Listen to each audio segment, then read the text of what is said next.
Well, let's start with the Cena and LA Knight against Jimmy Uso and Solo Sikoa. I think it makes the most interest if Jimmy Uso is the one to take the fall, and then it's Roman Reigns coming back on Friday and how he's going to handle Jimmy Uso. And I don't see them beating Solo Sikoa, and I think that LA Knight should be the one getting the win in this whole thing.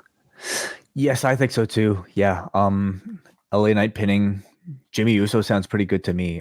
Beyond that, I mean, I could see the heels potentially winning as well. And if that's the case, I see Cena taking the fall over LA Knight. So do I. Yeah, and I think Cena wouldn't necessarily be against that. He is here to make a new star. They really tease it hard, Cena versus Solo Sikoa, and if you're going to go to that match, it makes you know what that's actually like a really good option because you do have him for Saudi Arabia and Cena and Solo Sikoa at Saudi Arabia. Like maybe that's the direction to go. Although you could still get there by Knight winning and then like Solo simply attacking Cena. Like they could build it that way. Because I wouldn't want to beat Cena like twice to Sikoa. I think like the one big win means a bit more, but I do like that direction for a crown jewel with Sikoa. So and Knight, I think, would be the guy for Roman Reigns. And Reigns needs a big match in Saudi Arabia. So that would be where I could see this all going. Match wise, I mean, this is one that's going to be carried by the star power of the baby faces. It'll be Cena yelling a lot of directions from Cena yelling a lot from the apron because I think if this match goes like 15 minutes, he'll be in it for about 3. And that means hold it, tag now. So we'll wait for that. I'm sure it'll be great commentary. I think the crowd will make this one, but I don't know. I think this would be a different experience if you're watching this on mute, but you're not. So that's how that one's going to go. Seth Rollins and Shinsuke Nakamura, last man standing match for the World Heavyweight Championship. Seth's back holding on by a thread. So we could see a man paralyzed in this match. Is this the end of Nakamura? Number one, do we get a surprise upset? B, given the stakes of this last man standing match that they push as this brutal match for all involved, they are not dangling Damian Priest at all. They did show Priest watching the video package today. Oh, did they? Okay. Yeah. So you have that as well, which I wouldn't say is like the craziest thought in all of this. Yeah, I mean, I don't know if I'd expect a cash in because they did that tease. If they didn't do that tease and they completely set it out of our minds, then maybe I would have suggested that being a possibility. I don't think that's happening right now. I think Nakamura wins this one. Although, you know what? Sorry, Rollins wins this one. But if you're Priest and if you're going to cash in, I mean, doing the storyline of Nakamura's back barely hanging by a thread at the end of what is this, a last man standing match, would make total sense. So I think you at least get a cash in tease.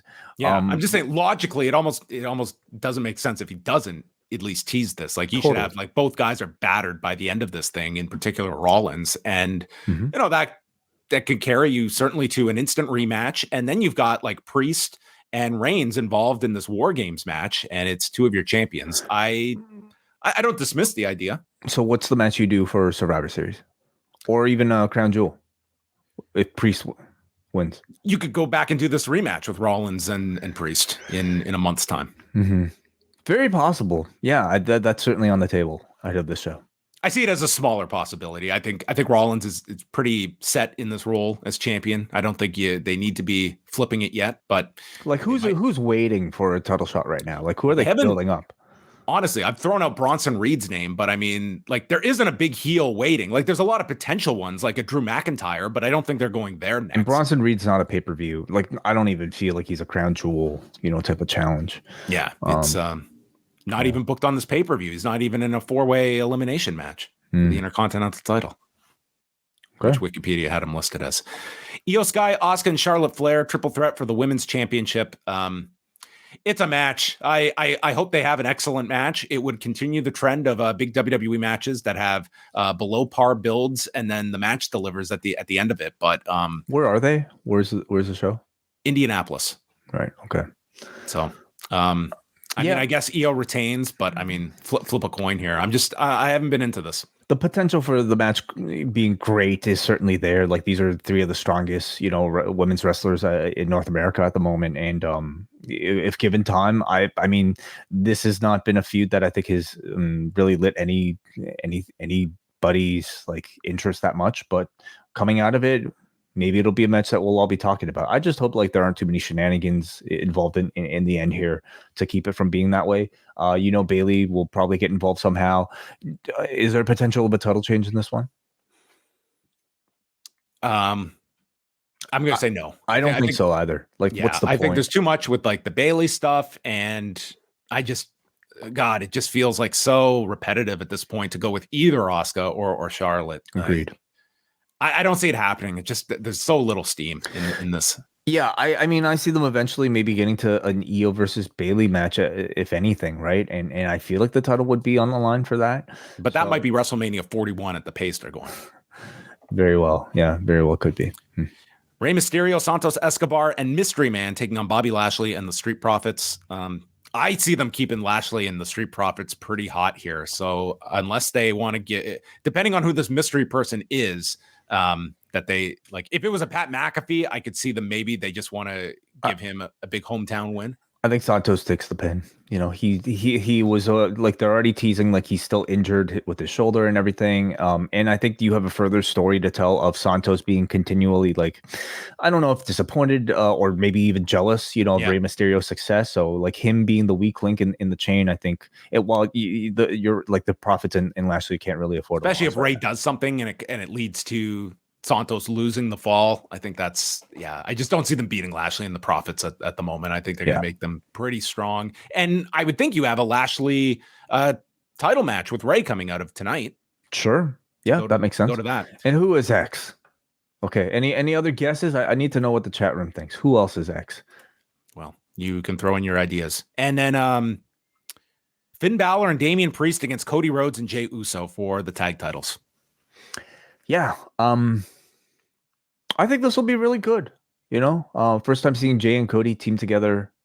This could be the match of the show. It could be. This is not the deepest WWE lineup. I can't say this lineup is blowing me away. It's a B veering on like C level show. Yes. Yeah, this is like a middle. But Cody is wrestling. You have a lot of big names. I think there's enough appeal in seeing Cody and Jey team up for the first time here. I don't see a title change. Judgment Day, they need that hall pass to go back and forth. But look. Although if Damian, if you were to do the cash in, having him lose the belts earlier and then he comes back and wins. That's a great point. That's an interesting direction. And then we're back to the story of Balor being the one without the title. And then Damian is now like he's the guy that's got the big title that Balor's always had his eye on. That's a very good point. I guess I also don't know if like I necessarily see Jey going back and forth. Although if you're going to try to build to this War Games, then maybe you do want Judgment Day are going to show up on SmackDown anyway, with or without these championships. So what am I even talking about? Yeah, I loved how they explained that the tag champions can go back and forth as the entire, like JD McDonough benefits from this association. Well, as like Cody and Jey are also on SmackDown. So what sense does that make? I know. If you're challenging for the titles, you could be on SmackDown too. Yeah. All right. Well, that's Fastlane. If you want to chime in, we're going to be taking your calls and feedback. Again, that show is going down Saturday night, and as soon as the main event ends. That's the last question. What is the main event way? Cena, LA Knight. Cena and LA Knight? Okay. Yeah, I think so. I could see Rollins and Nakamura being on last if they really want to like do the title change. Yeah, possible. All right. Hey. Oh, by the way, so we'll be going live right afterwards at, whenever the pay-per-view ends at youtube.com/postwrestling. Just got word from Kate from Montreal and Bruce Lloyd that if you are watching Collision and not watching WWE Fastlane, you can join those two live at 9 p.m. Eastern in the Post Wrestling Cafe as well. So we will send that link out, and those two will be guiding you through what happens on AEW Collision. Let's go to some calls. We have a lot of them, actually. And the first one, I'd like to welcome to the show